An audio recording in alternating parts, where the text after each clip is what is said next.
कुठला महाराष्ट्र आणि कोण मराठी? एक महिला आहे, तिने 24 वर्ष स्वतःच्या नावाने राज्य केलं. तिचे स्वतःचे ताम्रपट उपलब्ध आहेत आणि शिलालेखही उपलब्ध आहे. Strong independent feminist. हा, म्हणजे रजिया सुलतानाचं कौतुक केलं जातं.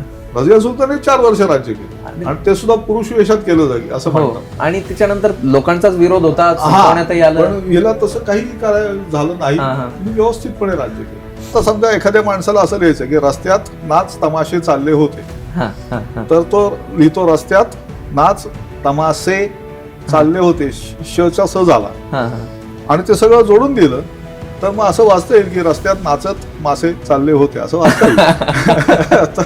तर अशा प्रकारच्या गोष्टी होत असतात. वन वर्ड किंवा वन सेंटेन्स सांगायचं असेल एका शब्दांमध्ये किंवा एका वाक्यामध्ये, बोरी किंवा भंडारकर इन्स्टिट्यूटचा उल्लेख काय करायचा? ज्ञानाचा मोठा झरा.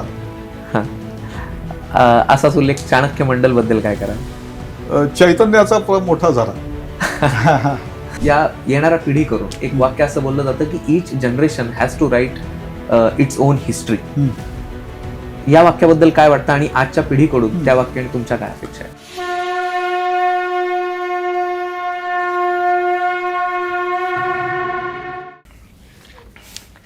नमस्कार, मी ॲडव्होकेट शुभम आणि आज स्वागत आहे आपलं या गप्पांच्या सत्रांमध्ये. आज खरं तर खूप इंटरेस्टिंग गप्पांचं सत्र होणार आहे. आज आपल्या सोबत आहेत डॉक्टर श्रीनंद बापट सर. नमस्कार. बापट सर डॉक्टर म्हणजे PhD इन संस्कृत. सरांचं MA आर्किओलॉजी झालेलं आहे आणि sir Bhandarkar oriental research institute येथे रजिस्ट्रार आणि क्युरेटर म्हणून काम बघतात. या व्यतिरिक्त सरांना 30 वर्षांपेक्षा जास्त संस्कृत शिकण्याचा अनुभव आहे. सर टिळक महाराष्ट्र विद्यापीठमध्ये प्राध्यापक देखील आहेत आणि प्राचीन इतिहास, त्यातल्या त्यात महाराष्ट्राचा इतिहास याविषयी सरांचा खूप दांडगा अभ्यास आहे. शिलालेखांवरती सरांचं विशेष प्रेम आहे. तर सर आजच्या पॉडकास्टमध्ये या गप्पांमध्ये स्वागत. आणि खरं तर चाणक्य मंडल परिवारचे खरं तर घरातले आणि पूर्णतः परिवारातले सदस्य म्हणजे डॉक्टर श्रीनंद बापट सर. तर बापट सर, आज आपण गप्पांच्या सत्राची सुरुवात करूया आणखी एका बापटांच्या वाक्यापासून. हो, ठीक आहे. तर हे वाक्य तुम्हाला पण माहित असेल कदाचित की महाराष्ट्र मेले म्हणजे राष्ट्र मेले, महाराष्ट्र विना मराठ्यांविना राष्ट्र गाड्यांना चाले, खरा वीर वैरी पराधीनतेचा महाराष्ट्र आधार या भारताचा. मला या वाक्यावरून सुरुवात करायची. हे वाक्य खरं तर पांडुरंग महादेव बापट म्हणजे सेनापती बापट यांचं हे वाक्य. या वाक्यामध्ये 2 शब्द आहेत, महाराष्ट्र आणि मराठी. कुठला महाराष्ट्र आणि कोण मराठी? 2 गोष्टी आहेत. एक तर महाराष्ट्र हा जो शब्द आहे तर तो 2-3 प्रकारे सांगितला जातो. म्हणजे एक तर भाषिक एक एकक असं म्हणून सांगितलं जातो. आता जी प्राकृतच्या भाषा आहेत वेगवेगळ्या, प्राकृत हा एक भाषा आहे असं आपण समजतो, पण ती खरी गोष्ट आहे. परंतु त्याच्यामध्ये वेगवेगळ्या उपप्रकार आहेत आणि ते प्रांतांप्रमाणे पडलेले. तर उदाहरणार्थ शौरसेनी म्हणजे शूरसेन देशातली भाषा, ती म्हणजे मथुरेच्या आसपासची भाषा, किंवा मागधी, असे त्याच्यात एकूण 6-7 प्रकार आहेत. त्यातली महाराष्ट्री ही एक भाषा आहे. तर ती जिथे बोलली जाते किंवा जिथं तिचा प्रसार आहे तो महाराष्ट्र, हे त्याचं एक पहिलं ढोबळ अशा प्रकारचं स्वरूप आहे.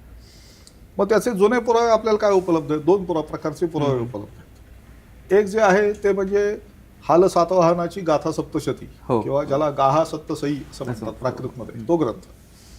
आणि तो शृंगार विषयक अशा मुक्तकांचा म्हणजे सुट्या सुट्या श्लोकांचा असा तो संग्रह आहे. तर तो त्या भाषेमध्ये आहे. त्याच्याशिवाय आपल्याला सातवाहनांच्या काळातले आणि क्षत्रपांच्या काळातले शिलालेख हे सगळीकडे आपल्याला सापडतात. म्हणजे नाशिकमध्ये किंवा कार्ले, भाजे अशा विविध ठिकाणी बौद्ध लेण्यांमध्ये ते लेख सापडतात आपल्याला. तर तो एक शिलालेखीय पक्का पुरावा या भाषेच्या अस्तित्वाचा आहे. आणि मग भरतमुनीच्या नाट्यशास्त्रामध्ये त्यांनी असं म्हटलेलं आहे की विशिष्ट दर्जाची जी चांगल्या दर्जाची जी पात्र असतील नाटकामधली, तर त्यांनी महाराष्ट्री प्राकृत बोललं पाहिजे असं त्यांनी सांगितलेलं आहे. तर हा एक पहिला मुद्दा झाला, म्हणजे की त्याचं भाषिक अस्तित्व जे आहे ते.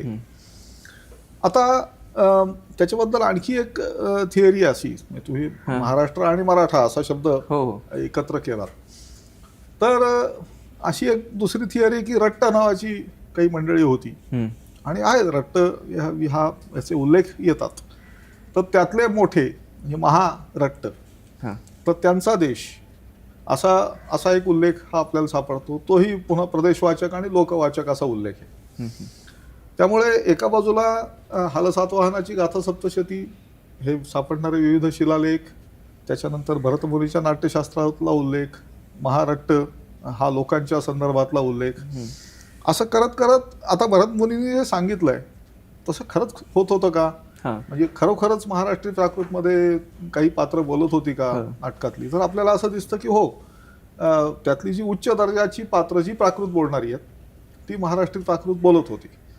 त्यामुळे असा तो एक वेगवेगळ्या प्रकारच्या पुराव्यांचा समूह हा महाराष्ट्राच्या बाबतीत आणि मराठ्ठ, मराठा या शब्दांच्या बाबतीत आपल्याला दाखवता येतो. ओके सर, तुम्ही आता उल्लेख करताना शूरसेनी वगैरे म्हणजे फार मथुरेपर्यंत गेलात आणि इकडे नाशिक वगैरे, मग महाराष्ट्राची जॉग्राफिकल कंटिन्युटी काय होती? म्हणजे भौगोलिक दृष्ट्या महाराष्ट्र होता किती? हा सांगतो. आता ह्याचा जो पहिला उल्लेख आपल्याला सापडतो तो आपल्याला इसवी सन 634च्या ऐहोळ्याच्या शिलालेखामध्ये सापडतो. ऐहोळे कुठे? हा सांगतो. आता त्यात गंमत तीच आहे की ऐहोळे हे गाव हे बागलकोट जिल्ह्यामध्ये आता म्हणजे कर्नाटकात आहे थोडक्यात सांगायचं झालं. आणि महाराष्ट्राच्या बाबतीत एक फार गंमत आहे म्हणजे आधुनिक काळात सुद्धा की लष्कराच्या उदाहरणार्थ महाराष्ट्राच्या साठी म्हणून एक प्रकारे सांगितल्या जाणाऱ्या अशा ज्या 2 रेजिमेंट्स आहेत, महाराणी ML आहे. हा, तर वस्तुतः तसं नसतं. म्हणजे महाराष्ट्रातला माणूस कुठल्याही रेजिमेंटमध्ये जाऊ शकतो. पण जेव्हा ती विभागणी झाली होती तेव्हा ज्या 2 रेजिमेंट्स होत्या तर त्या दोन्हीची मुख्यालय सध्याच्या महाराष्ट्राच्या बाहेर आहेत. म्हणजे मराठा रेजिमेंटचं जे आहे ते बेळगावला आहे, नाही सागरला आहे. नाही महार रेजिमेंटचं सागरला, सॉरी मला पण नाही माहिती. ठीक, आपण कन्फ्युजन असेल पण सागर आणि बेळगाव बाहेर आहेत. आता तर हा आपण आधुनिक काळाशी जोडलं, पण तो उल्लेख जो आहे तो ऐहोळ्याच्या शिलालेखामध्ये आहे. ओके. आणि तो काय उल्लेख आहे तर पुलकेशीचं वर्णन त्यांनी केलं, दुसऱ्या पुलकेशीचं, की आगमद अधिपतित्वम यो महाराष्ट्रकाणाम नवनवति सहस्र ग्रामभाजाम त्रयाणाम असा उल्लेख केला. पुन्हा एकदा. आगमद अधिपतित्वम यो महाराष्ट्रकाणाम नवनवति सहस्र ग्राम भाजाम त्रयाणाम. म्हणजे त्रिमहाराष्ट्रक देश, त्रयाणाम महाराष्ट्रकाणाम, आणि त्याच्यामध्ये 99,000 गावं असलेल्या अशा त्रिमहाराष्ट्रक देशाचा तो स्वामी बांधला असं सांगितलं पुलकेशी. आता 99,000 गावं कुठली? तुम्ही म्हणाल की आता संयुक्त महाराष्ट्र आपला जो आहे त्याच्यामध्ये साधारण 33-34,000 गावं आहेत, तर 99,000 गावं आली कुठून?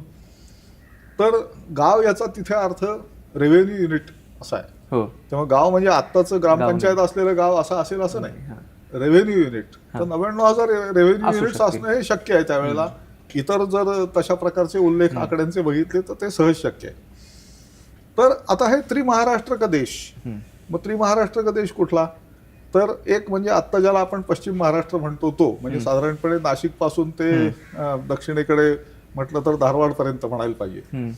त्याच्यानंतर मराठवाड्याचा प्रदेश आणि विदर्भाचा प्रदेश, असे हे त्रिमहाराष्ट्रक देश आहेत. आणि अपरांत म्हणजे कोकण हा स्वतंत्र आहे. म्हणजे त्याचा महाराष्ट्रामध्ये तशा अर्थाने तेव्हा समावेश होत नव्हता. तेव्हा त्रिमहाराष्ट्रक देश म्हणजे हा, पण त्याला जोडूनच अपरांत हा शेजारी आहे अशी स्थिती. आणि मग विदर्भ किंवा त्यामुळे विदर्भापर्यंतचा भाग हा महाराष्ट्रापर्यंत आला. तर त्यामुळे आत्ताचा जो महाराष्ट्र आहे तो महाराष्ट्र आणि कदाचित नर्मदेपर्यंत, कारण पुलकेशीचं राज्य नर्मदेपर्यंत होतं, मध्य प्रदेशमध्ये सुद्धा. तर तो हा एक भाग झाला. आणि मग पुढे आपल्याला जी कंटिन्युटी त्याची दिसते तर ती यादवांच्या राज्यामध्ये दिसते. म्हणजे यादवांचं राज्य हे खरं सांगायचं झालं तर ज्या प्रदेशात होतं त्याच्यापैकी बहुतांश भाग म्हणजे आजचा महाराष्ट्र आहे असं आपल्याला म्हणता येतं. म्हणजे कोल्हापूरच्या शिलाहारांचा यादवांनी पराभव केला, तिकडं साम्राज्य पसरवलं. यादवांचं राज्य एकूण तुंगभद्रा नदीपर्यंत होतं, उत्तरेकडे नर्मदेपर्यंत होतं, आणि पूर्वेकडे आत्ताचा विदर्भ व्यापून ते थोडंसं पलीकडे छत्तीसगडापर्यंत काही काळ होतं. तर नेमका तो भाग जो आहे किंवा त्यातला जो कोअर मधला भाग आहे मेजर तो आता महाराष्ट्र आहे असं आपल्याला म्हणता येतं. सर खरं तर इतिहास विषय निघाला, आपण प्राचीन महाराष्ट्र विषय बोलतोय, इंटरेस्टिंग आहे हे सगळं, पण तरीही आय डोंट नो वाय, पण इतिहास विषय असा अत्यंत रटाळ किंवा बोरिंग विषय म्हणून बघितलं जातं. पण तुम्ही सांगताय अत्यंत इंटरेस्टिंग वाटतंय सगळं. तुम्हाला याची गोडी कशी लागली?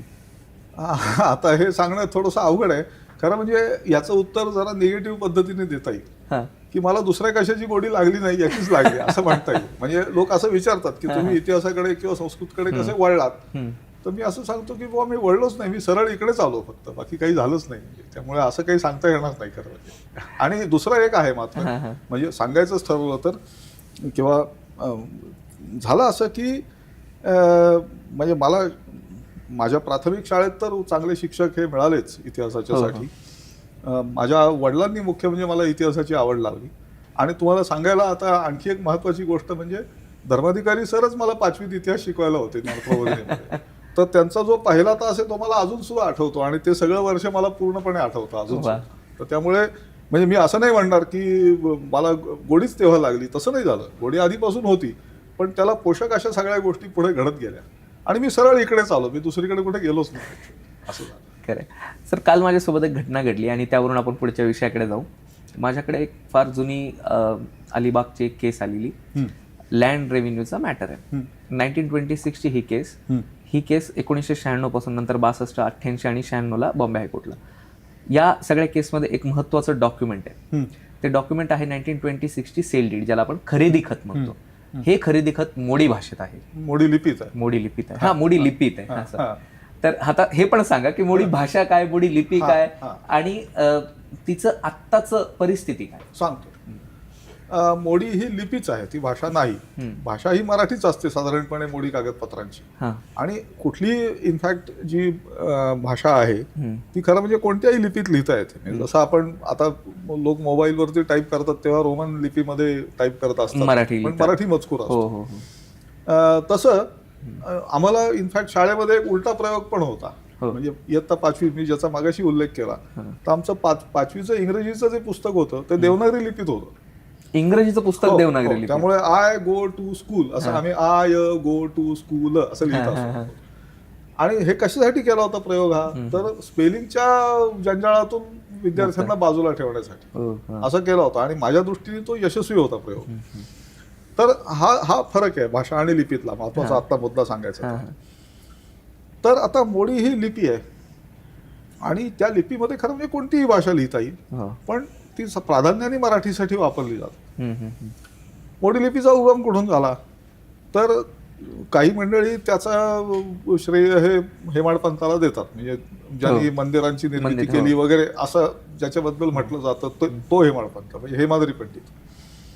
पण तसं काही ते दिसत नाही. आणि तितका जुना मोडीमधला कुठला कागद किंवा पुरावा सुद्धा उपलब्ध नाही. मोडीमधले जे सगळ्यात जुने पुरावे उपलब्ध आहेत ते साधारण इसवी सनाच्या 15व्या शतकापर्यंतच आहेत, त्याच्या पुढे नाही. किंवा खरं म्हणजे 16व्या शतकापर्यंतच आहेत, त्याच्या पुढे काही नाही. सॉरी, त्याच्या आधी काही नाही.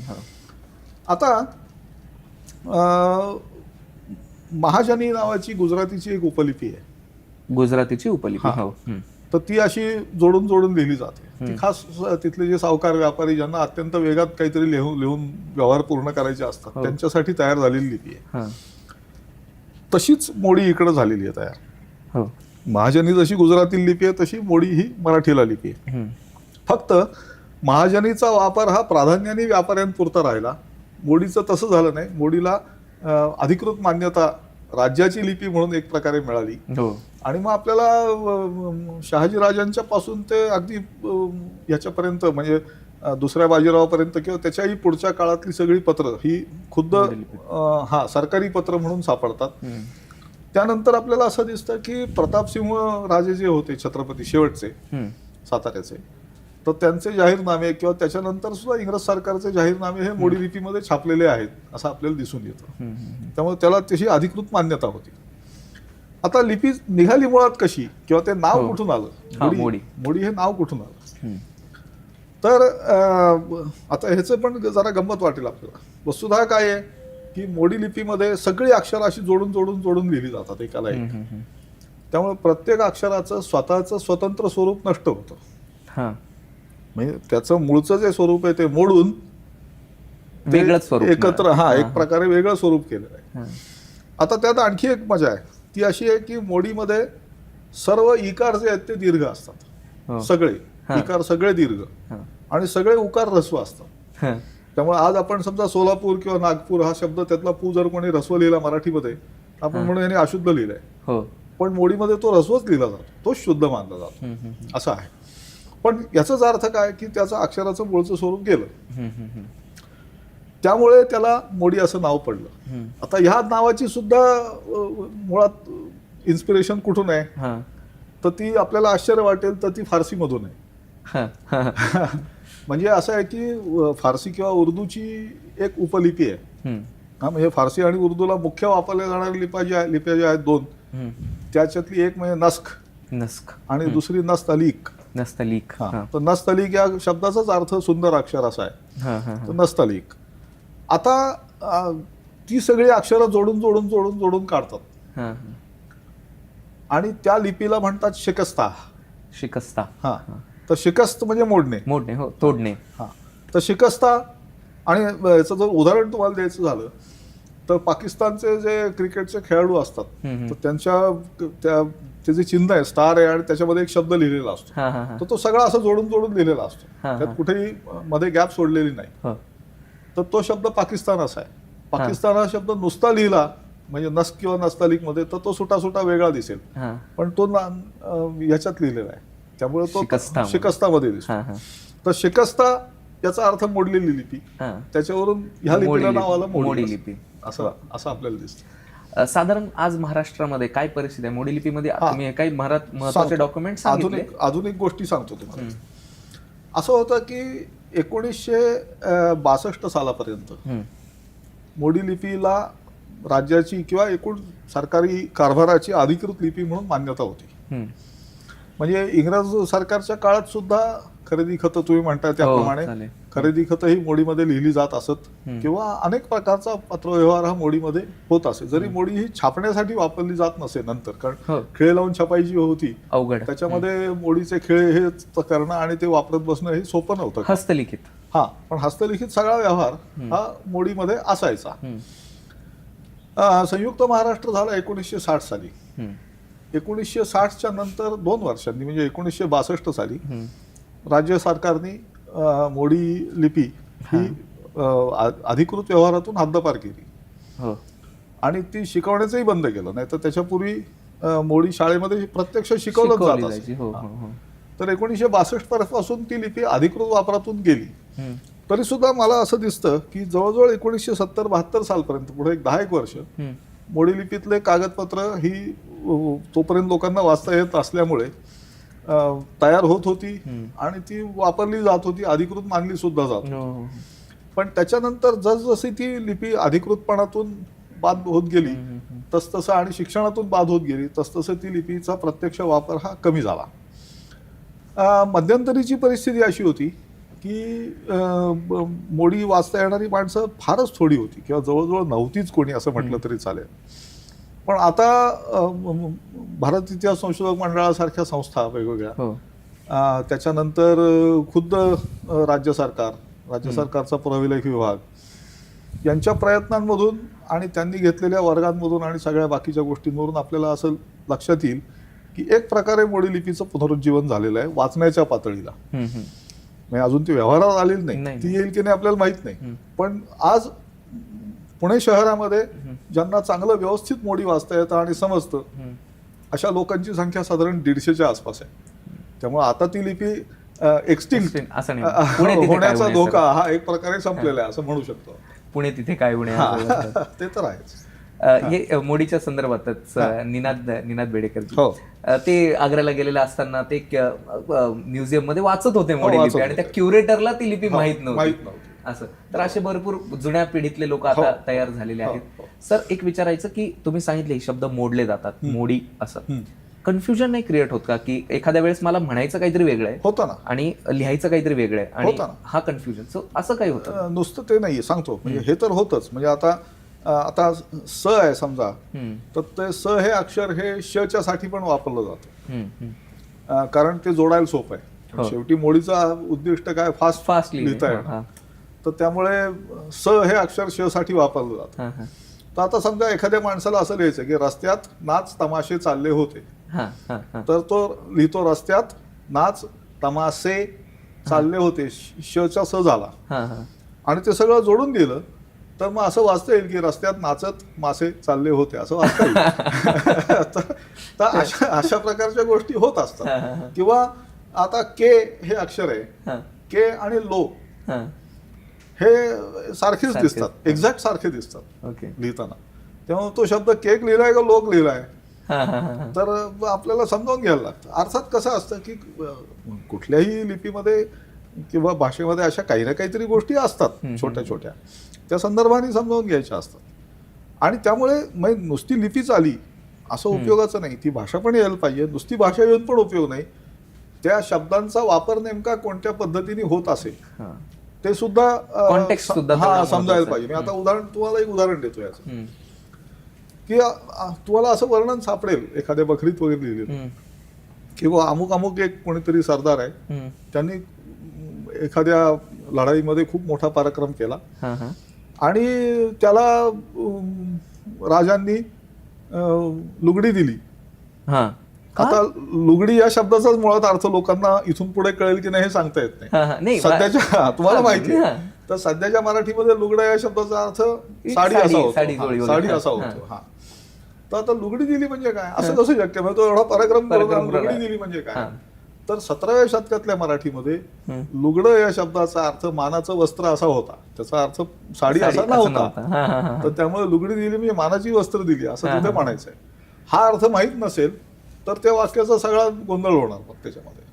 त्यामुळे नुसतं लिपी येऊन उपयोग नाही, नुसती भाषा येऊन उपयोग नाही, तो संदर्भ समजण्यासाठी त्या माणसाला तेवढी शब्दसंपत्ती, वोकॅब्युलरी त्याची असणं आणि एकूण त्याला कॉन्टेक्स्टची तुम्ही म्हटलं तसं समज असणं हेही अत्यंत महत्वाचं आहे. सर अजून असे काय उदाहरणं? हा, आणखी आता उदाहरणार्थ आता बाब असा शब्द आपण वापरतो हम्म, हम्म, हम्म. आणि त्याचं आपण बहुवचन करताना बाबी असं बाबी, करतो, हो. अनेक बाबी असं म्हणतो. पण तो 17व्या किंवा 18व्या शतकातल्या मराठीत बाबचं बहुवचन करताना किंवा अनेक वचन करताना बाबा असं होतं. त्यामुळे हा येथे अनेक बाबा आहेत तर कुठले बाबा हा. असा प्रश्न येईल. हा, हा, हा. हा ठीक आहे. किंवा आता काही शॉर्ट फॉर्म्स वापरले जातात. हम्म, तर आता उदाहरणार्थ व हम्म. आणि त्याच्या पुढे 2 रेगा बरं, हा. असं शॉर्ट फॉर्म येतो पत्रांमध्ये. हा, हा. तर आता तो व हा वद्य या शब्दासाठी पण वापरला जातो, वद्य पक्ष हा, हा. महिन्यामधला. हो, हो, हो. हं?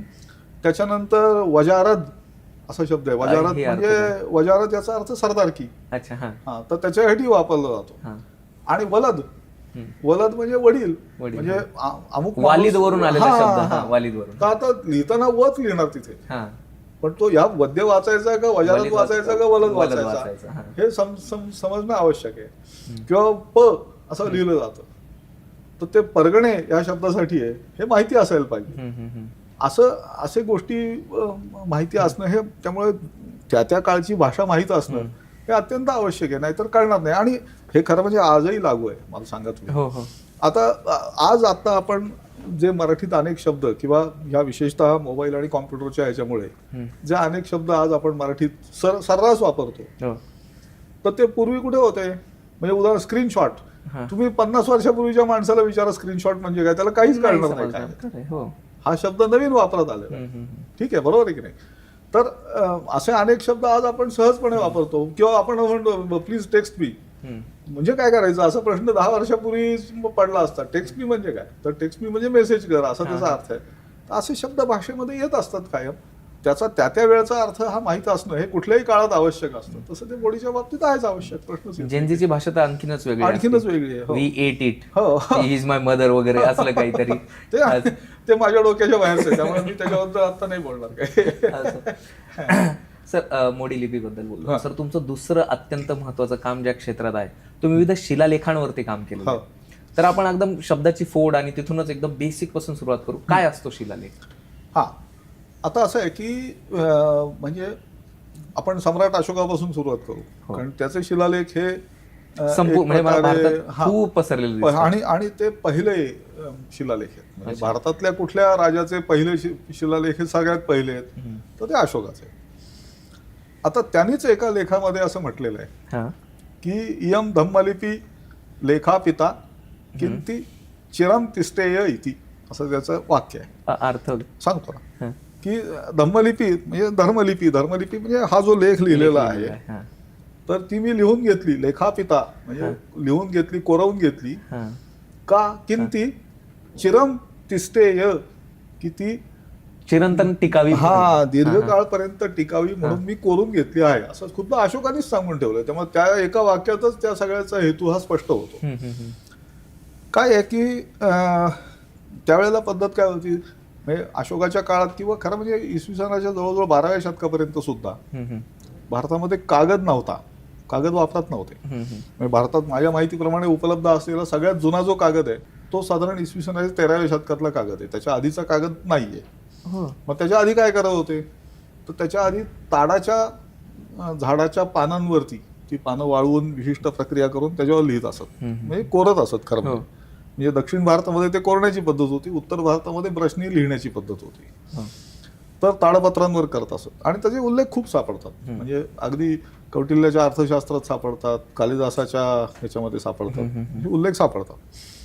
किंवा जी हिमालयाचा पट्टा आहे सगळा, जिथे बुर्जाचं झाड येतं, बुर्जाचा वृक्ष असतो तो 3000 मीटरच्या पेक्षा जास्त उंचावर येतो, 3000 ते 5000 मीटरच्या दरम्यान. त्यामुळे महाराष्ट्रात बुर्जाचं एक सुद्धा झाड नाही. तर बुर्जाची पानं बुर्जाची साल ती सगळी कातरून आणि त्याचे व्यवस्थितपणे त्याचे तुकडे करून वगैरे त्याच्यावर लिहिलं जात असं. आता हे ऑफिस रेकॉर्ड झालं. त्यामुळे समजा एखाद्या माणसाने किंवा राजाने समजा एक इनाम दिलं कोणाला तरी, तर त्याचं एक तर ताडपत्रावर पहिल्यांदा लेखन केलं जाईल किंवा बुर्जपत्रावर लेखन केलं जाईल. पण ते जे रेकॉर्ड आहे ते त्याच्यातच शब्द असतात. म्हणजे आपण जे मराठीत वापरतो, यावत चंद्र दिवाकर किंवा आ चंद्रादित्य कालीय पुत्र पौत्रानुगामी असं म्हणतात. म्हणजे जोपर्यंत चंद्र सूर्य आहेत तोपर्यंत वगैरे चालणार. आता कुठलंच ताडपत्र किंवा बुर्जपत्र हे आ चंद्रादित्य कालीय पुत्र पौत्रानुगामी नसतं. मग त्याच्यापेक्षा जास्त परमनंट काय, तर ताम्रपट किंवा शिलालेख. मी त्याच्यावर ते कोरून ठेवलं, म्हणजे ते चिरम तिष्ठेय इति, म्हणून तसं करण्याची पद्धत ही निर्माण झाली. आणि सम्राट अशोकाच्या बाबतीत बोलायचं झालं तर त्यांनी त्याचे जे 14 प्रसिद्ध उपदेश आहेत, एडिक्ट्स, तर ते त्यांनी भारतभर वेगवेगळ्या ठिकाणी कोरण्याची व्यवस्था केली. त्याचं राज्यही मोठं होतं, जवळजवळ भारतभर त्याचं सगळं राज्य होतं. तिथं त्यांनी कोरण्याची व्यवस्था केली, त्या ठिकाणच्या प्राकृत भाषेत कोरण्याची व्यवस्था केली. त्यामुळे म्हणजे ओरिसामधल्या लेखामध्ये तोच मजकूर आहे, पण त्याच्यात त्याची स्टाईल वेगळी आहे. गुजरातमधल्या गिरनारच्या शिलालेखात तोच मजकूर आहे, पण त्याची स्टाईल वेगळी आहे असं आपल्याला सापडेल. इतका विचार त्याच्यात केलेला होता. आता पुढच्या काळात काय झालं, तर अशोकाच्या नंतर आपल्याला जे लेख सापडतात महत्वाचे, तर ते क्षत्रपांचे सापडतात, म्हणजे शक क्षत्रपांचे, कुशाणांचे सापडतात, दक्षिणेमध्ये सातवाहनांचे सापडतात, आणि मग त्याच्यानंतर खूप राजवंशांचे सापडतात. तर आता उदाहरणार्थ नाशिकचे लेख आहेत, तर नाशिकमध्ये आपल्याला क्षत्रपांचेही लेख सापडतात, सातवाहनांचेही सापडतात. तर ते लेणं त्यांनी कोरून घेतलं. बौद्ध लेणं एखादं चांगलं त्यांनी विहार केला, चैत्यगृह केलं, काहीतरी केलं, किंवा कारल्यामध्ये समजा, तर तिथं लेख कोरून ठेवला जातो की ह्या राजाने अमुक कारणासाठी हे लेणं कोरलं, असं. म्हणजे एक प्रकारे ती एक प्रकारची गव्हर्नमेंट ऑर्डर, हा, लोकांना समजावं आणि की हे यांनी केलेलं आहे असं. किंवा आपण अगदी कारल्याच्या लेण्यात गेलात तर प्रत्येक स्तंभावर आपल्याला लेख सापडतो की धेनुकाकट गावच्या अमक्या अमक्या व्यापाऱ्यांनी हे दान दिलेलं आहे, आणि त्यातले नेहमी शेवटचे शब्द दानम ठभो असे असतात. ठभो म्हणजे स्तंभ. तर त्यांनी दिलेलं दान, काय दान दिलंय, स्तंभ. हा स्तंभ कोरण्यासाठी जे पैसे त्यांनी दिले, असं थोडक्यात. तर हे त्याचं पहिलं उद्दिष्ट आहे की पब्लिक, लोकांना समजावं म्हणून, it is a public document म्हणून शिलालेख कोरले जात असत. आता ताम्रपटांची गोष्ट थोडीशी वेगळी आहे. ताम्रपट हे तांब्याचे पत्रे असतात आणि त्याला मुद्रा घातलेली असते, आणि ते लोकांच्या घरी असतात. ताम्रपट हा काही असा बाहेर टांगला जात नाही, पण तो ते एखादी इनाम हे ज्याला दिलेलं आहे त्याच्या घरी असतो आणि तो त्याच्याकडे कायम असतो. असे 2 प्रकारचे लेख आपल्याला सापडतात. अगदी तिसरा एक छोटासा प्रकार आहे, आणि तो प्रकार म्हणजे राजाचे प्रशस्तीचे लेख. हो. म्हणजे एक मोठा राजा आहे, त्याच्या स्तुतीच्या पर लेख लिहिलेले आहेत. मी मगाशी जो ऐहोळ्याचा लेख सांगितला त्याच्यामध्ये त्या मंदिराला दान दिलेलं आहे, त्याच्यात उल्लेख आहे, शेवटची ओळ आहे त्याच्यामध्ये. पण आधीच्या 19 ओळींमध्ये एकूण 38 श्लोक आहेत आणि त्या 38 श्लोकामध्ये पहिल्यांदा जिनेंद्राची म्हणजे महावीराची स्तुती आहे, त्यानंतर चालुक्य वंशाची स्तुती आहे, त्याच्यानंतर त्यातल्या काही राजांची स्तुती आहे आणि सगळ्यात शेवटी पुलकेशीची स्तुती त्याच्यामध्ये आहे. आणि अर्थात ज्यांनी तो लेख कोरला त्याची पण स्तुती केलेली आहे. पण हा प्रशस्ती लेख झाला.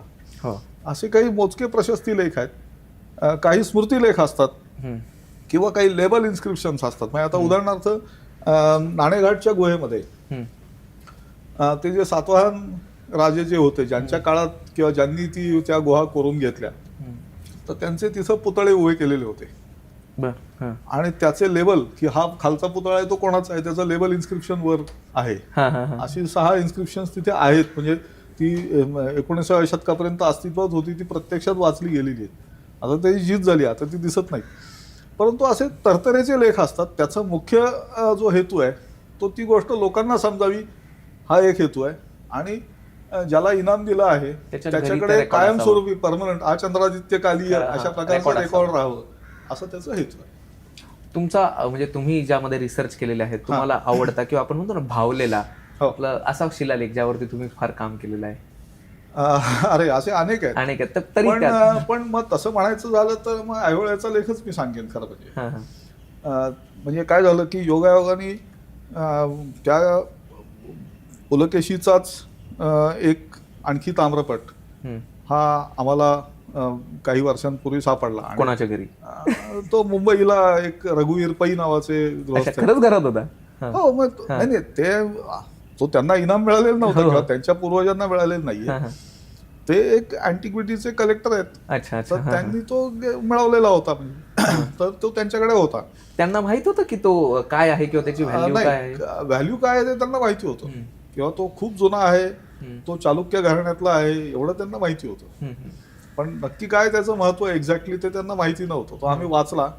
तुमच्याशी संपर्क कसा आला? हा, माझ्याशी संपर्क असा आला की झाला असं की त्यापूर्वी माझे या क्षेत्रातले जे एक सहकारी, आता दुर्दैवाने ते हयात नाहीत, त्यांचं नाव प्रदीप सोहनी.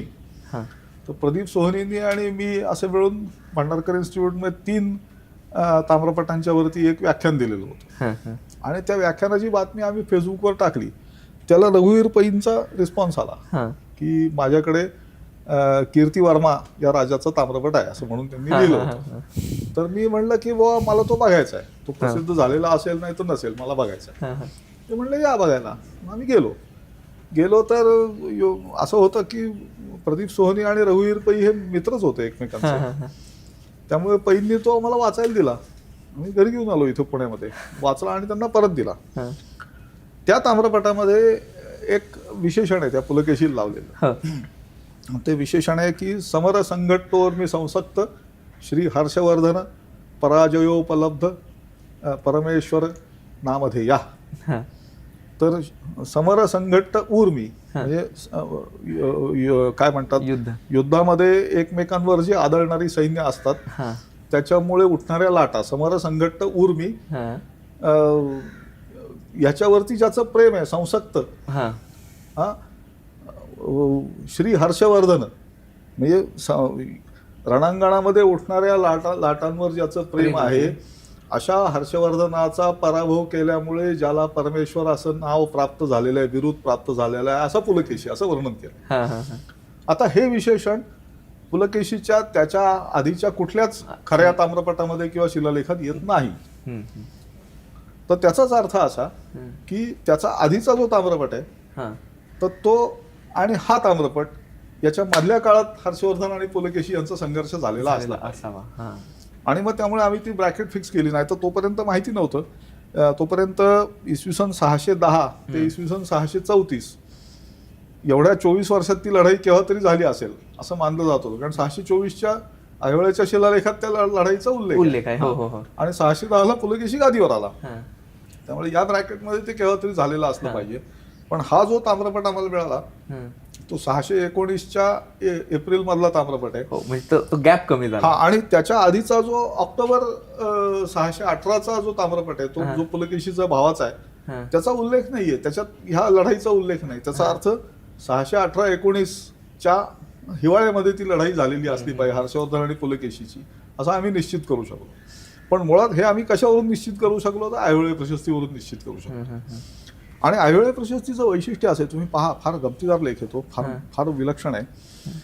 त्याच्यामध्ये त्यांनी त्या राजवंशातल्या सगळ्या राजांच्या महत्वाच्या ज्या काही कामगिरी आहेत त्या सगळ्या दिलेल्या आहेत. आणि महत्वाची गोष्ट अशी आहे की मंगलेश नावाचा ह्या पुलकेशीचा काका होता. म्हणजे त्याच्यात राजे कसे आहेत, पुलकेशी आहे पहिला पुलकेशी, त्याचा मुलगा कीर्तिवर्मा, मगाशी सांगितलं तो, त्या कीर्तिवर्म्याचा भाऊ मंगलेश, आणि कीर्तिवर्म्याचा मुलगा म्हणजे दुसरा पुलकेशी, ज्याच्या कारकिर्दीचा ऐहोळे शिलालेख लिहिलेला आहे. तर कीर्तिवर्म्याचा उल्लेख हा येतो, त्याच्यानंतर मंगलेशाचा उल्लेख येतो. त्याच्या पराक्रमांचं अत्यंत उत्तम वर्णन त्या लेखात केलेलं आहे. त्यांनी काय काय केलं, कदंब राजांचा त्यांनी पराभव केला, आणखी वेगवेगळ्या गोष्टी सगळ्या लिहिलेल्या आहेत. त्यांनी रेडी बंदर, म्हणजे सिंधुदुर्ग जिल्ह्यातलं जे बंदर आहे आत्ताचं रेवती द्वीप, त्याच्यावर त्यांनी हल्ला केला, ते सगळं उत्कृष्ट वर्णन केलेलं आहे. आणि त्याच्यानंतर ह्या पुलकेशीनी त्या काकाला मारला असंही वर्णन केलंय, आणि मग पुलकेशीचं वर्णन. तर तात्पर्य असं की म्हणजे ज्याचा पराक्रम त्याच्या नावावर व्यवस्थितपणे लिहून मग आपला पराक्रम सांगितला त्यांनी. तर ही फार महत्वाची गोष्ट माझ्या दृष्टीने. इतकं प्रांजळपणे कोणी लिहित नाही. तो कशाला सांगेल की इतका चांगला पराक्रम आणि मी त्यानंतर मारला असंही सांगितलंय त्याच्यात, असंही आहे. आणि दुसरी गोष्ट अशी की ह्या लेखामध्ये, म्हणजे मगाशी जे महाराष्ट्राचा उल्लेख मी केला, त्रिमहाराष्ट्रक वगैरे, तो सगळं ह्याच लेखात आहे. त्याच्यात 2 कालगणनांच्या अनुसार कालगणना पण करून दाखवली. म्हणजे कलियुगाब्द सुद्धा त्याच्यात सांगितलं आहे, आणि शालिवाहन शकही त्याच्यात सांगितलेलं आहे. त्यामुळे ह्या दोन्ही कालगणनांनी तो लेख हा अत्यंत स्पष्ट स्वरूपामध्ये इसवी सन 634चा हे सिद्ध होतं. फारच विचार अत्यंत उत्तम आणि अत्यंत उत्तम अशा प्रकारची काव्य रचना त्याच्यात केली आहे. तो खुद्द रविकीर्ती जो आहे तो असं म्हणतो की माझ्या कवितेला कालिदास आणि भारवी याची कीर्ती प्राप्त झाली, असं तो म्हणतो. आता ही जरा अतिशयोक्ती थोडी झाली, पण तरी ते काव्य हे अत्यंत दर्जेदार काव्य आहे, आणि अत्यंत उत्कृष्ट वृत्तबद्ध रचना केली त्यांनी, असं म्हणता येतं. त्यामुळे मला तो लेख अत्यंत आवडतो. बाकी काही ही ताम्रपत्र झाली किंवा शिलालेख झाले, यातून काय काय प्रकारची माहिती भेटते? आता एक तर तुम्ही सांगितलं की एक तर प्रशस्ती असते, किंवा त्या राजाचे इडिक्ट्स, अशोकचे इडिक्ट्स, त्याचे मेसेजेस असतात, किंवा एखाद्याला दिलेलं जमीन असतं. हे तर झालं फार आपण म्हणू की एक छोट्याशा समाजाचं वर्णन झालं. पण अजून कागदपत्रांमध्ये असं काय काय सापडतं ज्याने कधी प्रशासन कळतं का, कधी अर्थकारण कळतं का? सांगतो ना, आणि ते कसं सांगतो. आता यातला जो सगळ्यात उत्तम, पुन्हा राज्य व्यवस्थेचं म्हणा किंवा कर व्यवस्थेचं, खरं म्हणजे अर्थव्यवस्थेचं उत्तम चित्र उमटणारे जे ताम्रपट आहेत पहिल्या ह्याच्यात सुरुवातीच्या काळातले, ते वाकाटकांचे आहेत.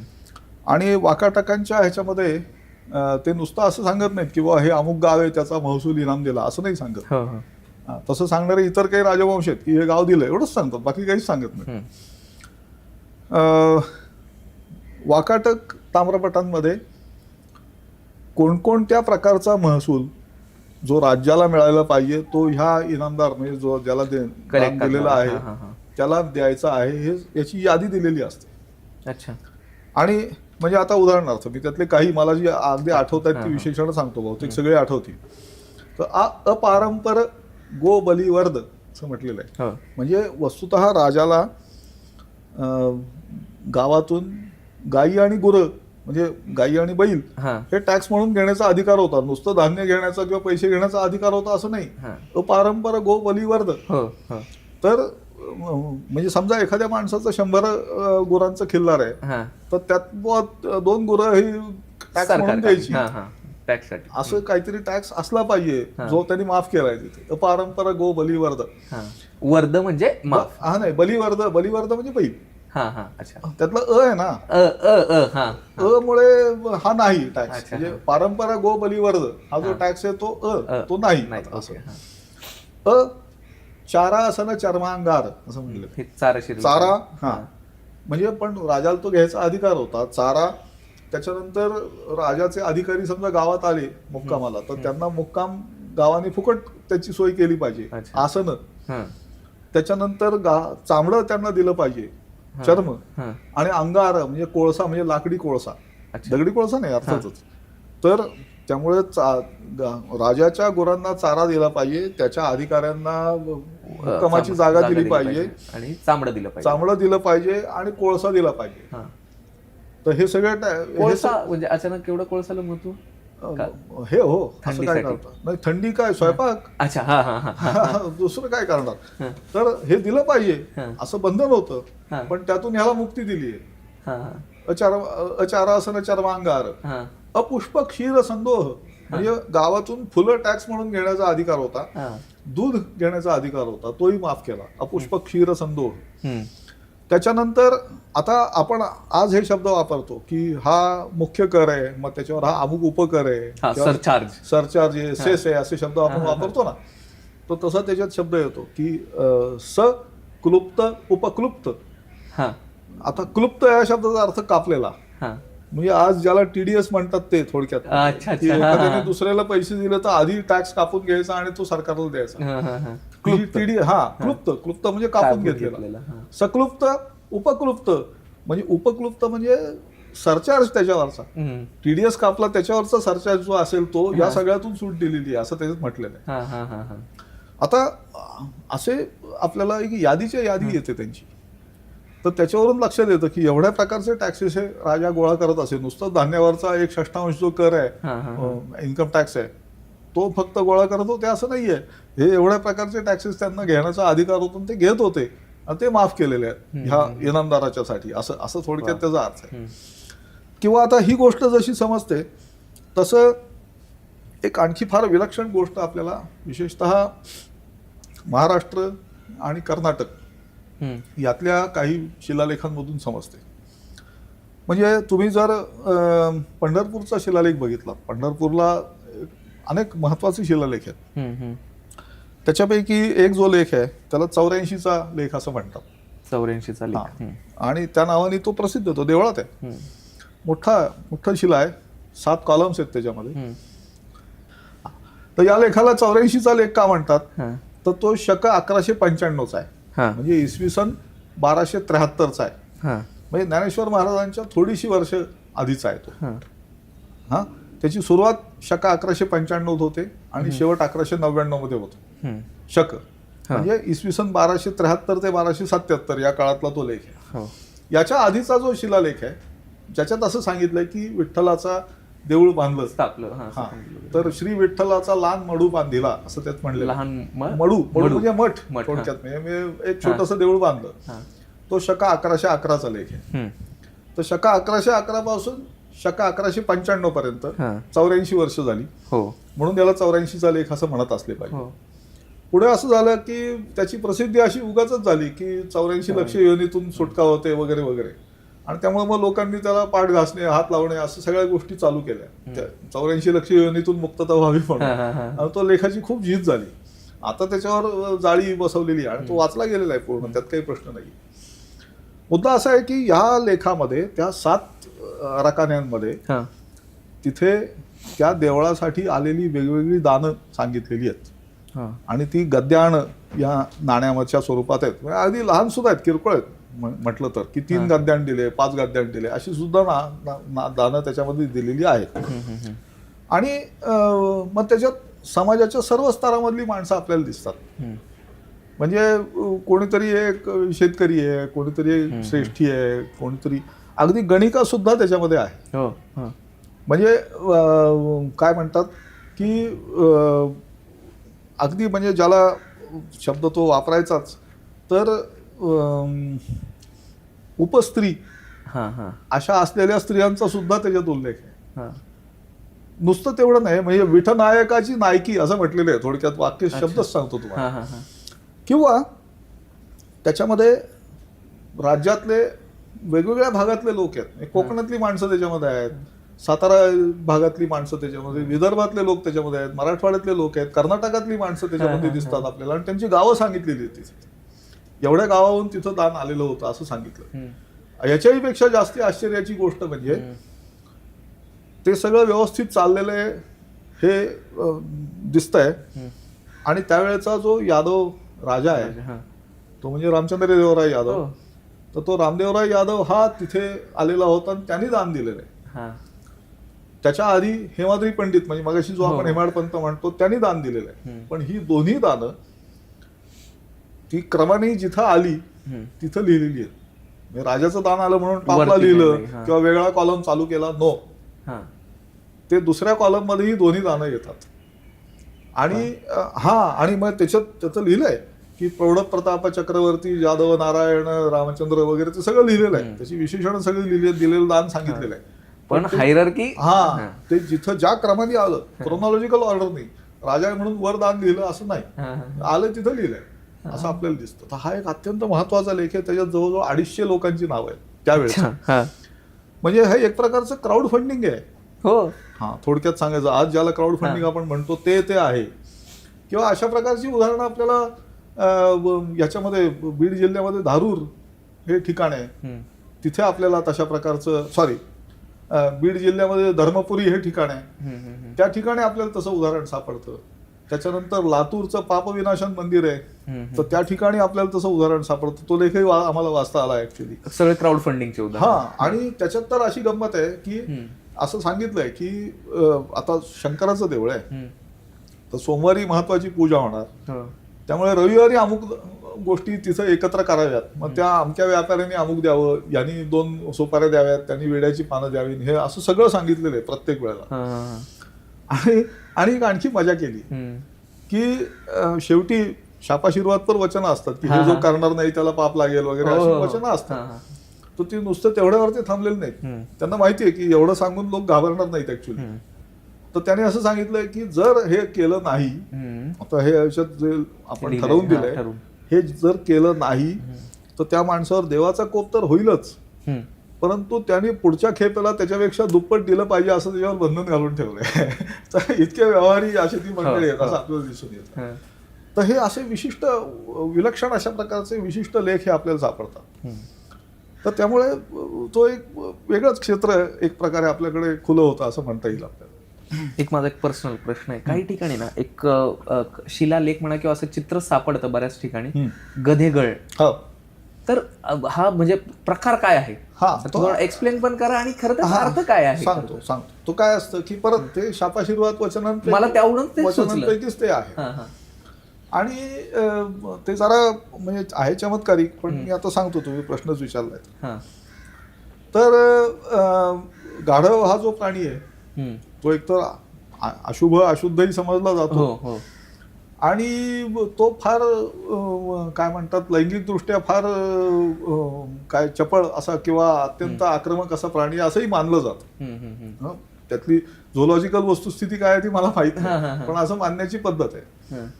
त्यामुळे त्या गाढवाशी समागम होईल त्या व्यक्तीच्या मातेचा असं म्हटलं जातं. म्हणजे ही हायएस्ट ऑर्डरची शिवी आहे खरं म्हणजे एक प्रकारे. आणि तशा अर्थाचा मजकूरही तिथे असतो. म्हणजे नुसतं गाढवाचं चित्र असतं असं नाही, तर तशा अर्थाचा मजकूरही त्या लेखाच्या शेवटी दिलेला असतो. तो आपल्याला ते लेखांचा मजकूर जर आपण वाचायला गेलात तर वाचायला मी माझ्या तोंडाने सांगणार नाही असं असतं ते. तर ती एक प्रकारचा घातलेला धाक आहे की जो ह्या लेखातलं जो मजकूर आहे त्याचं पालन जो करणार नाही त्याला हे भोगायला लागेल, असं ती सर्वश्रेष्ठ शिवी एक भीती किंवा धाक असावा. तसं काही झालेलंच असेल असंही काही नाही, होण्याची शक्यताच नाही. म्हणजे ते असं धाक आहे फक्त तो, बाकी काय. सर, या सगळ्या ह्याच्यामध्ये आपण अनेक राजघराण्यांचा उल्लेख केला, बकाटक, चालुक्य, सातवाहन, हेमाद्री पंडित वगैरे. या सगळ्यांचं असं एकत्रित कॉन्ट्रीब्युशन कोणाकोणाचं काय काय आहे महाराष्ट्रामध्ये, आणि महाराष्ट्र या सगळ्यांनी काय काय घेतला, प्रत्येकाचं कॉन्ट्रीब्युशन आहे काहीतरी, काय काय आहे असं? मी एक उदाहरण सांगू शकेन तुम्हाला, कारण तसं म्हटलं तर भरपूर गोष्टी आहेत. आता सातवाहनांचं मुख्य जे काही कॉन्ट्रीब्युशन आहे त्यात एकतर त्यांनी राज्य व्यवस्था ही पक्की केली, शक क्षत्रपांचा त्यांनी पराभव केला, त्यामुळे त्या गौतमीपुत्राचं त्याला विशेषण आहे त्रिसमुद्र तोय पीत वाहन. तीन समुद्रांपर्यंत ज्याची सत्ता चालत होती. त्याच्यानंतर शक यवन पहलव निषूदन हे त्याचं विशेषण आहे की या सगळ्यांचा त्यांनी पराभव केला वगैरे. त्यांनी कलेला फार मोठ्या प्रमाणात आश्रय दिला. सातवाहनांनीच एकूणातच. आणि आता मगाशी जे तुम्हाला मी सांगितलं तर झालं असं होतं की मुळात सातवाहनांचं जे काही राज्य होतं तर ते जुन्नरच्या परिसरात होतं. आणि शक क्षत्रपांचं आक्रमण हे जुनागड म्हणजे गुजरातच्या भागातून आपल्याकडे झाल्यानंतर त्यांना पळून जायला लागलं होतं. मग ते पैठणला गेले आणि तिथं राजधानी त्यांनी स्थापन केली. अच्छा, जुन्नर ते पैठण. हो, हा, असं झालं होतं. पण सातवाहनांच्या पुढच्या पिढीनी म्हणजे गौतमीपुत्र सातकर्णींनी क्षत्रपांचा पराभव केला आणि त्यांना पेटाळून लावलं. तर आपल्याला नाशिकमध्ये असं सापडतं की नहपान हा जो राजा होता त्या नहपानाचा जावई आहे, त्याचं नाव ऋषभदत्त किंवा प्राकृतमध्ये ते येतं उषवदात असं, त्याचा शिलालेख सापडतो की मी ही गुहा कोरली सातवाहनांवर झालेल्या विजयाच्या स्मरणार्थ, आणि तिथं त्याचा लेख सापडतो. आणि दुसऱ्या एका गुहेमध्ये वासिष्ठीपुत्र पुळमाई म्हणजे हा गौतमीपुत्राचा मुलगा त्याचा लेख सापडतो. तो सांगतो की मी त्यांना पेटाळून लावलेला आहे. आता एक महत्वाची गोष्ट लक्षात घ्या, त्यांनी एकमेकांचं रेकॉर्ड पुसलं नाही. अच्छा, दोघांनीही लेणी कोरली, बौद्ध लेणी कोरली, चैत्यगृह तयार केली, विहार तयार केले आणि आपापले स्वतंत्र लेख लिहिले. त्यांनी एकमेकांचं मोडलं नाही काही. आणि दुसरी गोष्ट म्हणजे सातवाहनांचं आणखी कॉन्ट्रीब्युशन आहे ते ह्याच्या वैदिक परंपरेच्या पुनरुद्धाराला सुद्धा मोठं कॉन्ट्रीब्युशन आहे. म्हणजे नाणेघाटचा जो लेख त्याच्यामध्ये अनेक यज्ञांचा उल्लेख आहे. त्याच्यात म्हणजे ती नागनिका जी आहे राणी, तर ती मासोपवासिनी, ती अत्यंत व्रतस्थ पद्धतीने राहत होती वगैरे असे उल्लेख त्यांचे आहेत. त्यामुळे कलेला, साहित्याला, आणि हा जो हाल सातवाहन गाथासप्तशती हा खुद्द सातवाहन घराण्यातलाच मनुष्य होता. ते पूर्ण पण नाही असं म्हणजे गाथा सप्तशती पूर्ण अवेलेबल आहे का? आहे, उपलब्ध आहे. म्हणजे आता काय आहे की आहे ते उपलब्ध आहे ते, कारण की त्याची जी मुळात नाही ते तुम्ही म्हणताय ती वेगळी, तो ग्रंथ वेगळा. तो गुणाढ्यची ती बृहत कथा पूर्ण उपलब्ध नाही असं म्हणलं जातं. पण आणि बृहत कथा इनफॅक्ट मूळ प्राकृत मधली जी आहे ती नाहीच आहे उपलब्ध. त्याचे जे 2 संस्कृत रूपांतर झालेली आहेत, म्हणजे एक कथा सरित सागर या नावानी आणि बृहत कथा मंजरी या नावाने, म्हणजे क्षेमेंद्र आणि सोमदेव यांचे ग्रंथ उपलब्ध आहे. दुर्दैवाने मूळ बृहत कथा जी होती ती नाहीये उपलब्ध, पण ते बृहत कथेबद्दल गाथासप्तशती पूर्ण उपलब्ध आहे, त्याचा काही प्रश्न नाही. आता पुढच्या काळामध्ये वाकाटकांचं योगदान काय, तर 2 महत्वाच्या गोष्टी सांगता येईल. वाकाटकांचं राज्य हे मुळात नागपूर जिल्ह्यामध्ये नगरधन हे जे गाव आहे नागपूर, तर तिथे त्या आसपास त्यांची राजधानी आणि ते सगळं गाव होतं, हे त्यांचं राज्य होतं. आणि जेव्हा त्यांच्या असं लक्षात आलं की आपलं राज्य मोठं होत आहे आणि त्याच्याकडे आता नीट बघण्याची आवश्यकता आहे, तेव्हा त्यांनी सरळ त्याचे 2 भाग केले. कुठलेही झगडा भांडण काही न करता, कुठलंही महाभारत रामायण काही न करता त्यांनी त्याचे 2 भाग केले. एक शाखा जी आहे ती वाशिम म्हणजे वत्सगुल्म, त्या वत्सगुल्मातून राज्य करायला लागली आणि मूळचं राज्य तसंच चालू राहिलं नगरधनचं. यांचं योगदान सांगण्यासारखं महत्वाचं सगळ्यात योगदान म्हणजे अजिंठ्याची लेणी. अजिंठ्याच्या लेण्यांचं जे काम आहे त्यातलं खूप मोठं काम, आणि विशेषतः त्यातली चित्र ही जी आहेत ती वाकाटकांच्या काळातली, ह्या दुसऱ्या म्हणजे वत्सगुल्मच्या वाकाटकांच्या काळात. तसं मग नगरधनच्या वाकाटकांचं एक क्रेडिट सांगा असं म्हटलं तर त्यातली जी राणी आहे प्रभावती गुप्ता, त्या प्रभावती गुप्तांनी तिच्या एका मुलाला मांडीवर घेऊन, म्हणजे तिचा पतीचं निधन झालं रुद्रसेनाचं, एका मुलाला मांडीवर घेऊन तिने पहिल्यांदा जवळजवळ 14 वर्ष राज्य केलं. दुर्दैवाने त्या मुलाचं निधन झालं, त्याचं नाव होतं दिवाकर सेन. मग दुसऱ्या मुलाला मांडीवर घेऊन तिने राज्य केलं 10 वर्ष, त्याचं नाव होतं दामोदर सेन. दुर्दैवाने बहुतेक त्याचंही निधन झालं. आणि मग तिसरा मुलगा तिचा गादीवर बसला, तो म्हणजे प्रसिद्ध असलेला प्रवर सेन. पण तिने स्वतःच्या नावाने राज्य केलं. एक महिला आहे, तिने 24 वर्ष स्वतःच्या नावाने राज्य केलं. तिचे स्वतःचे ताम्रपट उपलब्ध आहेत आणि शिलालेखही उपलब्ध आहे. Strong independent feminist. म्हणजे रजिया सुलतानाचं कौतुक केलं जातं. रजिया सुलतानने 4 वर्ष राज्य केलं आणि ते सुद्धा पुरुष वेशात केलं जाईल असं म्हणतात. आणि त्याच्यानंतर लोकांचाच विरोध होता, पण हिला तसं काही झालं नाही, तिने व्यवस्थितपणे राज्य केलं असं आपल्याला दिसतं. तसं मग त्याच्या पुढचा जो महत्वाचा राजवंश आपल्याला सांगता येईल आपल्यावर राज्य करणारा, तो म्हणजे चालुक्य. तर चालुक्यांनी एकतर महाराष्ट्र हे नावच मुळात त्यांच्या काळात भौगोलिक दृष्ट्या प्रस्थापित झालं. भौगोलिक दृष्ट्या त्याच्यानंतर फार मोठ्या प्रमाणात मंदिरांची निर्मिती ही चालुक्यांच्या काळामध्ये झाली. म्हणजे पहिल्यांदा ती परंपरा चालू होते कदंबांच्या पासून. वाकाटक, कदंब आणि चालुक्य. कसले मंदिर आढळतात कुठल्या? ती वैष्णव मंदिर आहेत, म्हणजे विष्णूची मंदिर आहेत, शैव काही मंदिर आहेत. आता उदाहरणार्थ बनवासी या ठिकाणचं मधुकेश्वर मंदिर आहे, शिव मंदिर आहे. किंवा रामटेकची मंदिर आहेत, ती मुख्यतः वैष्णव मंदिर आहेत. म्हणजे तिथं नरसिंहाची 2 मंदिर आहेत, वामनाची मूर्ती आहे, अशा गोष्टी आहेत. तेर हे जे उस्मानाबाद जिल्ह्यातलं म्हणजे धाराशिव जिल्ह्यातलं गाव आहे, तिथे त्रिविक्रमाचं मंदिर आहे असं आपल्याला दिसतं. तर पण ही वाकाटक वगैरे काळातली मंदिर आहेत. चालुक्यांनी विशेषतः तो जो एक गावांचा त्रिकोण आहे असं म्हणता येईल, ऐहोळे, पट्टदकल आणि बादामी ही त्यांची राजधानीच होती. म्हणजे आपण ज्याला बदामी म्हणतो त्या गावाचं प्रत्यक्षात कन्नड मधलं नाव बादामी असं आहे, कारण मूळ नाव वातापी असं आहे. तर ह्या त्रिकोणामध्ये त्यांनी फार मोठ्या प्रमाणात मंदिरांची निर्मिती केली आणि इतरत्रही बांधली मंदिरं. ह्या मंदिरांमधून नंतरच्या काळातल्या मंदिर शैली विकसित झाल्या. म्हणजे जी नागर शैली आणि द्राविड शैली असं ज्याला म्हटलं जातं, त्या दोन्ही शैली ह्या काळात विकसित झाल्या. पण आता इथे नागर आणि द्राविड हे शब्द अर्थातच आर्य द्राविड वगैरे असला काही संबंध नाही. उत्तरेत पसरलेली आणि दक्षिणेत पसरलेली एवढाच त्याचा अर्थ आहे. पण त्याच्यामध्ये काही अशी सीमारेषा नाही की इथून पुढची सगळी नागरच असणार, तिथून पुढची सगळी द्राविडच असणार, असं काही नाहीये. पुढच्या काळात असं आपल्याला दिसतं की राष्ट्रकूट राजे आपल्याकडे झाले. राष्ट्रकूट राजांचं कलेच्या संदर्भातलं महत्वाचं योगदान म्हणजे कैलास. आता कैलास लेणं हे अन्यथा नागर मंदिरांच्या क्षेत्रामध्ये आहे, उत्तर पण ते द्राविड मंदिर आहे असं आपल्याला दिसतं. Whereas on the other hand तिकडं होयसळांचं जे राज्य होतं पुढच्या काळात, तर तिथं श्रवणबेळगोळ म्हणजे अगदी डीप साऊथ कर्नाटकाच्या अगदी दक्षिण टोकाला, पण तिथं नागर शैलीतली मंदिर आहेत असं आपल्याला दिसतं. त्यामुळे असं काही त्याच्यामध्ये मतभेद आणि काहीतरी मारामारी भांडणे असं काही नाहीये त्याच्यामध्ये, अजिबात नाहीये तसं काही. पण ह्याचा सगळ्याचा विकास जो आहे मंदिर शैलींचा, तो मुख्यतः चालुक्यांच्या काळात झाला. राष्ट्रकूटांचं मी आपल्याला सांगितलंच. राष्ट्रकूटांच्या काळामध्येच परत एकदा राज्य जे होतं ते राजस्थान पर्यंत त्यांचं होतं गेलेलं. जेव्हा ते अगदी पीकला होते, शिखरावर होते, तेव्हा राजस्थान ते कर्नाटक असं त्यांचं राज्य होतं, प्रचंड मोठं. आणि त्यांची राजधानी होती मालखेडला, म्हणजे सोलापूरच्या थोडंसं दक्षिणेकडे, तिथं त्यांची राजधानी होती. किंवा आणखी इतरही राजधानी होते. कंधार उदाहरणार्थ, कंधार ही राष्ट्रकूटांची राजधानी होती. कंधार म्हणजे नांदेड जिल्ह्यात ते राष्ट्रकूटांची राजधानी होती.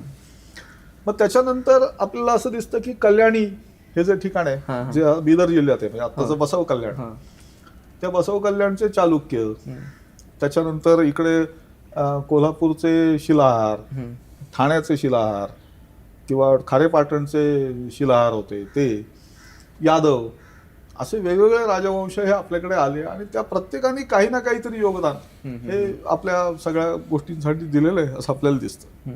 आता तसं सांगायचं झालं तर जे किल्ले आहेत, आता महाराष्ट्राचा फार अत्यंत महत्वाचा वारसा म्हणजे किल्ले.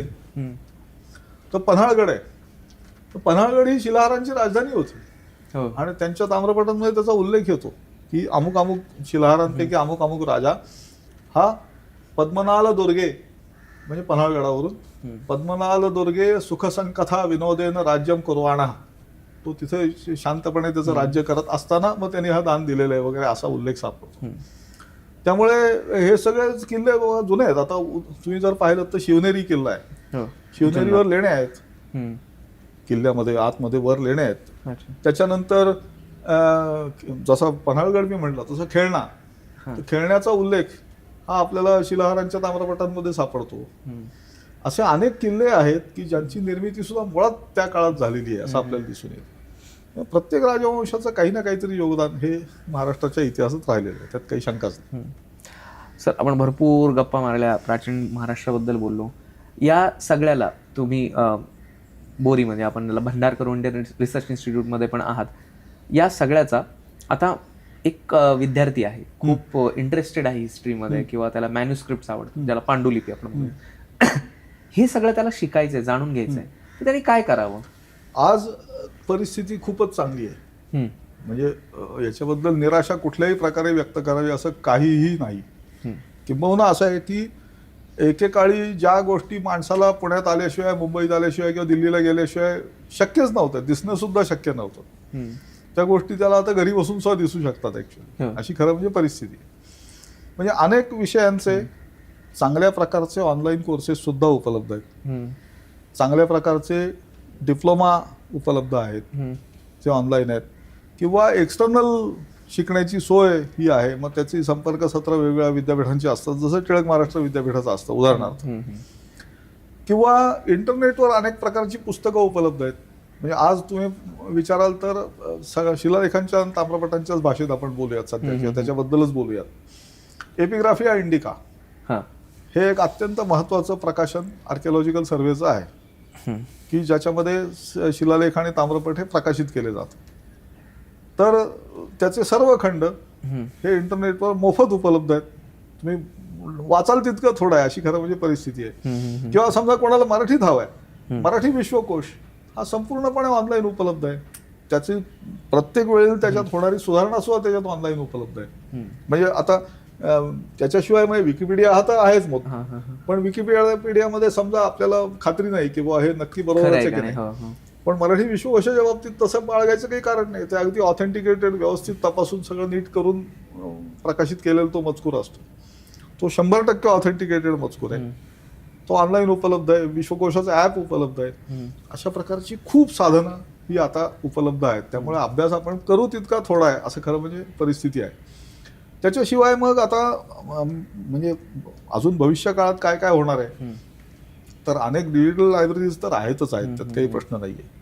पण आता आर्किओलॉजिकल सर्व्हे हा स्वतःकडची जी साधनं आहेत, त्यांच्याकडचे उपलब्ध असलेले जे काही जुने फोटो आहेत, जे काही सगळे संग्रह आहेत, त्याचं डिजिटायझेशन करून ते ऑनलाईन उपलब्ध करून देतोय.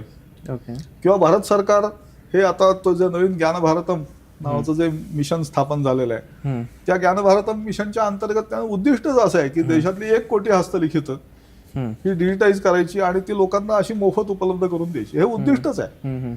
आणि ज्या गतीने काम चाललंय त्या गतीने ते उद्दिष्ट निश्चित पूर्ण होईल येत्या काही वर्षांमध्ये. त्यामुळे म्हणजे ऍक्च्युअली सांगायचं झालं तर जे जुन्या गदी माडगुळकरांच्या शब्दात सांगायचं तर अनंत हस्ते कमला वराने, म्हणजे विष्णूने अनंत हस्ते कमला वराने देता किती घेशील दो कराने. आपल्याकडे 2च हात आहेत, तर आपण किती घेऊ याला मर्यादा आहेत, अशी खरं म्हणजे परिस्थिती. सर आता थोडा एक प्रश्न तुम्हाला विचारतो. पॉलिटिकल प्रेशर, राजकीय हस्तक्षेप किंवा राजकीय समीकरण जेव्हा असतात, तर त्याचा परिणाम इतिहासावर होतो का, किंवा इतिहास लेखनावर, इंटरप्रिटेशनवर होतो? सांगतो. इतिहास लेखक हा जर पोटासाठी अवलंबून नसेल इतिहासावर तर परिणाम होत नाही. तो पोटासाठी अवलंबून असेल तर परिणाम होणं हे स्वाभाविक आहे, त्याला पर्याय नाही दुसरा. कारण त्याला जर नोकरी करायची असेल तर मग मालक सांगेल ते त्याला ऐकणं भाग आहे. त्यामुळे मला असं वाटतं की इतिहासकारांनी इतिहास लेखन हे स्वतंत्र ठेवावं आणि नोकरी व्यवसाय हा स्वतंत्र ठेवावा. तसं करणाऱ्या इतिहासकारांची चांगली परंपरा महाराष्ट्रामध्ये सुदैवाने आहे. म्हणजे ती इतिहासाच्या राजवाड्यांपासून सुरू होते आणि मेंदळ्यांपर्यंत नाही. मेंदळे सर हे त्याच्यात आता शेवटून 2ऱ्या 3ऱ्या क्रमांकावर आहेत. त्याच्या व्यतिरिक्त पुढे आणखी मंडळी आहेत. म्हणजे आता उदाहरणार्थ एक उदय कुलकर्णी आहेत, डॉक्टर उदय कुलकर्णी. ते व्यवसायाने डॉक्टर आहेत, त्यांचं काही इतिहास लेखनावर काही अवलंबून नाही. संसार त्यांचा अवलंबून नाही त्याच्यावरती, ते स्वतंत्रपणे लिहित आहेत. किंवा अशी आता उदाहरणार्थ परवाच एक आमच्या मित्रमंडळींनी एक मोठं महत्वाचं पुस्तक प्रकाशित केलं. तावेर्निये नावाचा जो प्रवासी भारतामध्ये आलेला होता, त्याचं जे त्यांनी प्रवास वृत्तांत लिहिला होता, त्या प्रवास वृत्तांताचं त्यांनी मराठी भाषांतर केलं. 16 वर्ष त्यांना लागली ते करायला. मग त्या तिघांनी मिळून ते भाषांतर केलं, ते प्रकाशित केलं. त्यांच्यापैकी कोणीही माणूस हा पोटासाठी इतिहासावर अवलंबून नाही, त्यांनी ते केलं. तर असं जर काम लोक करत राहिले आणि ती महाराष्ट्राला मोठी परंपरा मुळातच आहे. किंबहुना आता म्हणजे अनेक संस्था महाराष्ट्रामध्ये अशा आहेत की ज्या शासकीय अनुदानापासून लांब राहतात पूर्णपणे. तर ती जर भूमिका कायम ठेवली तर दबाव विवाह याचं काही कारण नाही. आपण पोटासाठी त्यात शिरलो तर मग मालक सांगेल ते ऐकणं हे कुठल्याही नोकराचं काम असतं, ते त्यांना करायला लागतं. नाही तर काही असे इतिहासकार आहेत सर की प्राचीन इतिहासाचे स्वतःला स्वघोषित म्हणवतात, संस्कृती येत नाही. नाही ते तर ते ठीक काही आहेत असे, तसे खूप हे असतं. परंतु काय असतं की त्यांना मग पुरावा जमवता येतो का नाही, हा महत्वाचा मुद्दा आहे. आणि म्हणजे एक तर पुरावे ते व्यवस्थितपणे गोळा करतात की नाही, संपूर्ण गोळा करतात की नाही, आणि ते तसे मांडतात की नाही. इंटरप्रिटेशन करा काही, दॅट्स अ डिफरंट स्टोरी. मूळ पुराव्यातच गडबड नाही करता का. पुरावा मला हे असं मिळालेलं आहे, हे असं आहे, माझं त्याच्यावरचं म्हणणं असं, ते आपलं जे म्हणणं असतं ते खोडलं जाऊ शकतं. मूळ पुरावा नाही खोडता, म्हणजे तोच चुकीचा देता कामा नये. एवढं पथ्य पाळलं तर बाकी सगळ्या गोष्टी व्यवस्थित आहेत, काय प्रॉब्लेम. सर थोडं रॅपिड फायर आता करणार आहे. 1 किंवा 2 शब्दांमध्ये, 1 वाक्यांमध्ये असं उत्तर द्या. 1 वर्ड किंवा 1 सेंटेन्स सांगायचं असेल, एका शब्दांमध्ये किंवा एका वाक्यामध्ये बोरी किंवा भंडारकर इन्स्टिट्यूटचा उल्लेख काय करायचा? ज्ञानाचा मोठा झरा. हां. असाच उल्लेख चाणक्य मंडल बद्दल काय कराल? चैतन्याचा मोठा झरा. सर महाराष्ट्राच्या इतिहासामध्ये आपण खूप चर्चा केली, पार वाकाटक, चालुक्य वगैरे वगैरे. या सर्व इतिहासामध्ये सर्वात एक्साइटिंग, फॅसिनेटिंग, रोमहर्षक असा शतक कुठलं वाटतं तुम्हाला आणि का? प्रत्येक शतक तसंच आहे. ते तुमचं असं झालं की कुठल्या मुलावर जास्त प्रेम करावं? नाही, प्रत्येक शतक तसंच आहे. प्रत्येक शतकात काही ना काहीतरी आहेच. इतिहास शिकवणे, तर इतिहास कसा शिकवला जावा? मी तुम्हाला 3 ऑप्शन देतो. स्टोरी म्हणून गोष्टी रूपात सांगावा, सायन्स म्हणून एक शास्त्र म्हणून त्याकडे बघावं, का एक डिबेट म्हणून त्याकडे बघावं? नाही, डिबेट म्हणून मुळात बघूच नाही.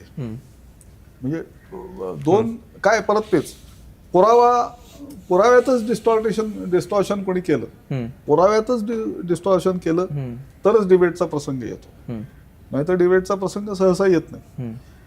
त्यामुळे त्याची आवड लागण्याकरता गोष्टीरूप शिकवावा, आणि नंतर त्यातले वस्तुनिष्ठ पुरावे मांडण्याकरता त्याच्यात जेवढी रोक्षता येईल तेवढी येऊ द्यावी.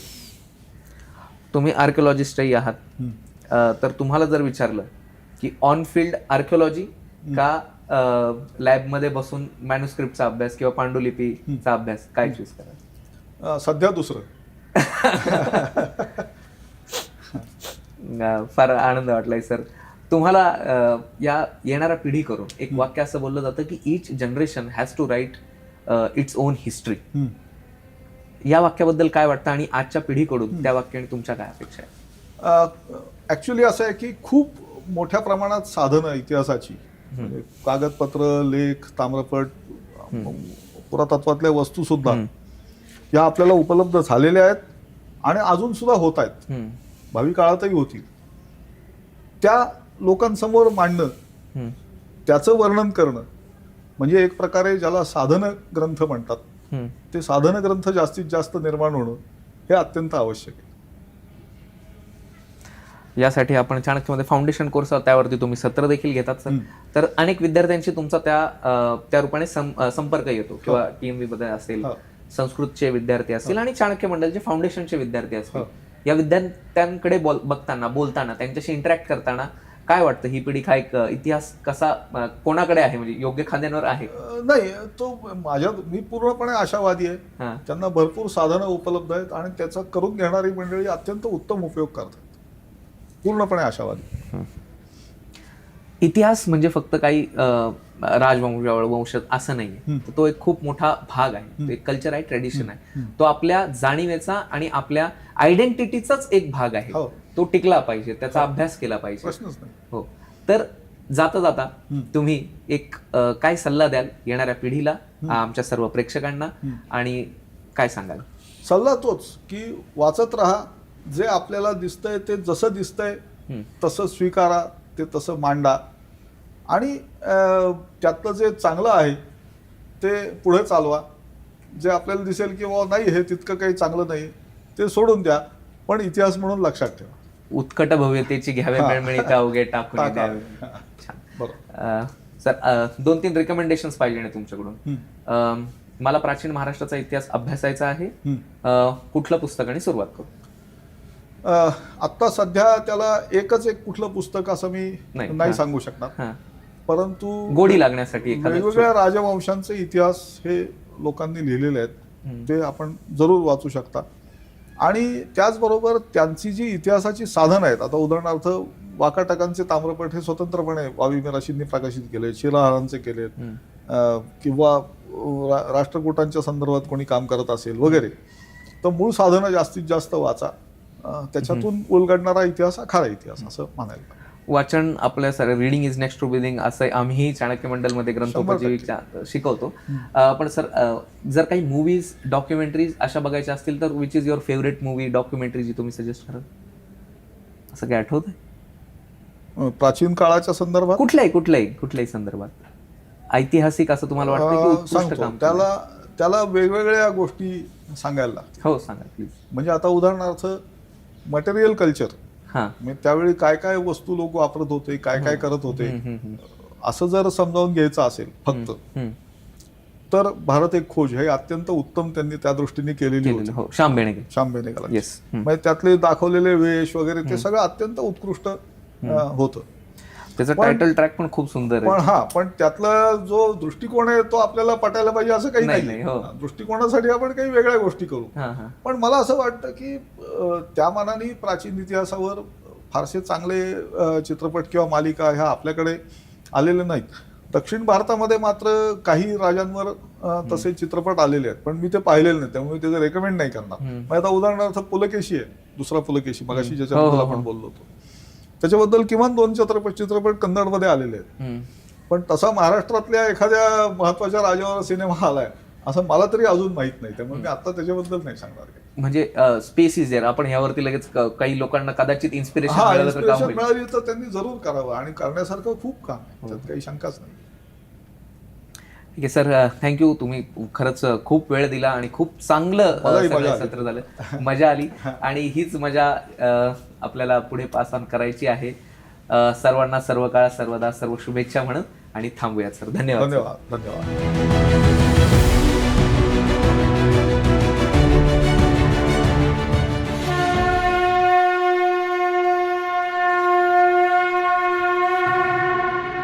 जरी एक अश्रू पुसायास आला, तरी जन्म काहीच कामास आला.